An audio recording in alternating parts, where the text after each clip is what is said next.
Baruakhali football টিমকে ১-০ গোলে হারিয়ে নাইক্ষ্যংছড়ি ফুটবল দল সেমিফাইনালে। কামারপাড়া ফুটবল ফেডারেশনের উদ্যোগে সুফলটন্ডি আদর্শ উচ্চ বিদ্যালয়ের মাঠে অনুষ্ঠিত হয়েছে prize money gold cup football tournament ২০২৫। এতে উপস্থিত ছিলেন পরিচালনা কমিটির সভাপতি। আজকে মিনিমাম 15টা টুর্নামেন্ট আমরা অতিবাহিত করেছি।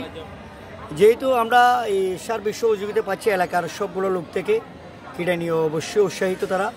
ইনশাল্লাহ দোয়া করবেন আমরা যেন প্রতি বছরই এরকম একটা উৎসাহিত টুর্নামেন্ট আয়োজন করতে পারি। আরেকটা কথা হচ্ছে আমার কি জানেন, আমাদের সরকারের সার্বিক সহযোগিতা দরকার।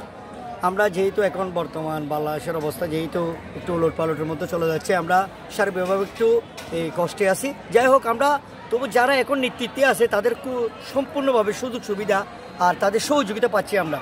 তো যাই হোক, বলে আমার এই কথা শেষ করছি। সাধারণের সহযোগিতায় আমরা গতকাল আগুন খুব সুন্দরভাবে পরিচালনা করেছি। আমি চৌবন্দীবাসীর আবার সহযোগিতা চাই। সামনে যে সেমিফাইনাল এবং ফাইনাল 3টা ম্যাচ আছে, এই ম্যাচগুলো শেষ করা। ধন্যবাদ। আগামী সেমিফাইনাল এবং ফাইনাল খেলা দেখার জন্য কক্সবাজার জেলাবাসীকে আমার পক্ষ থেকে রহিল। ঠিক আছে, তাহলে প্রাণ কি হবে সেখান থেকে জয় পরাজয় হবে। সুপ্রিয় প্রিয় ভাইয়েরা, अरे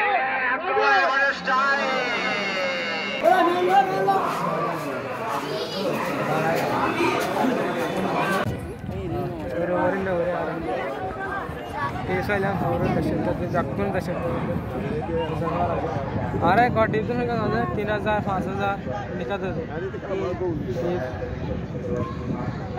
ব্যাকুন হয় মানে ধর 200 300 400 সিট দাম আছে।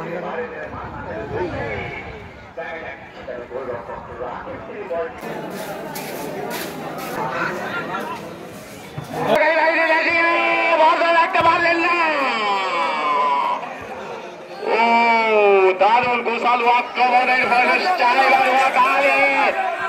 সবাই যাচ্ছে মনিত গেল,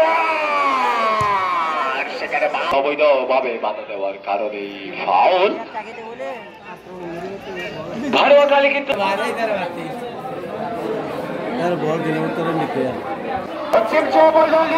তাদের বিরুদ্ধে তীব্র প্রতিদ্বন্দ্বিতা করবেন আরেক শক্তিশালী কামারপাড়া মাঠ আর কি। আজকে আমাদের নাইক্ষ্যংছড়ি টিম অনেক ভালো খেলছে, তাই আমরা জিতছি। আমরা এখন সেমিফাইনাল উঠে গেছি। আপনাদের থেকে সামনের ম্যাচের জন্য দোয়া কামনা করতেছি। আপনারা সবাই আমাদের জন্য একটু দোয়া করবেন। আজকে আমরা সব প্লেয়ার আজকে অনেক ভালো খেলছে, তাই আজকে আমরা জিততে পারছি। ফাইনালের জন্য সেমিফাইনাল সামনে একটা ম্যাচ আছে, এটার জন্য জিতে আমরা যেন ফাইনাল উঠে সবাই আমাদের জন্য একটু দোয়া করবেন। আসসালামু আলাইকুম।